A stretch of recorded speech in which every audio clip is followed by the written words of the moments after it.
my name is Annelise. I'm a burlesque ballet dancer based out of Las Vegas. I perform by the name Gamzati Balesque. And during the pandemic, I was able to pivot my performing career to start managing and producing collaborative projects that are shared virtually. So today I'm going to be talking about 5 things that I wish someone had shared with me before I started this venture.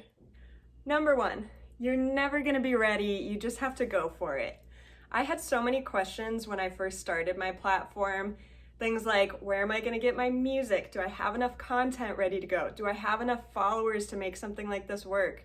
And even my friends and family members were warning me that the pandemic was not a good time to start something like this, and I was going to end up with no subscribers. But ultimately, I realized that there's never going to be a perfect time to start something new like that. And so I just went for it anyway. And I got some things right. I learned some things along the way, but I never would have learned those things if I hadn't just gotten started. Number 2, use batching.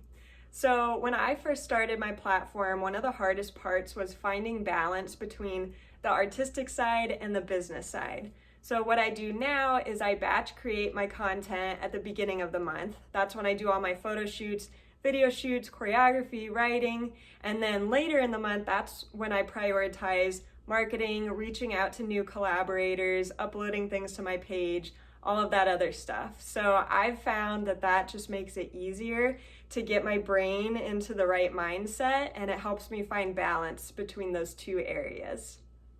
Number 3, be willing to change your mind. So I'm an overthinker. Every part of my platform, I set up a specific way for a reason. However, it's important to keep an open mind so that you can recognize when you could do something differently. I think the most successful businesses are the ones that are able to reassess and adjust. So I found this to be particularly true with marketing. Just because something works at the beginning doesn't mean it's going to work forever.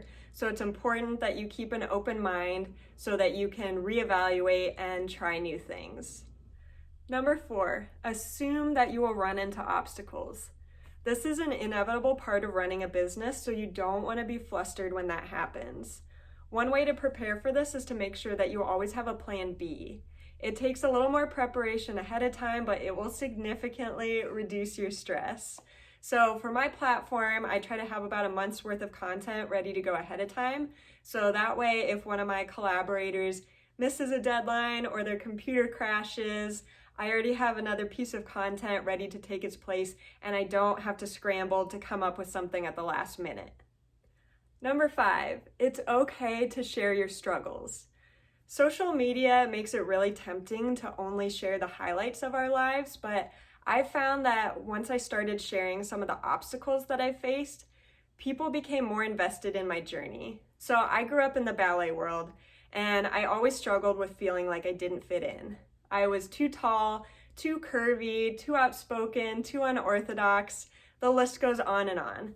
And initially that was really hard for me to talk about, but I realized that a lot of people can relate to feeling like a misfit. So when I started sharing that side of my story, people felt more connected to me and they were more inclined to support my goals.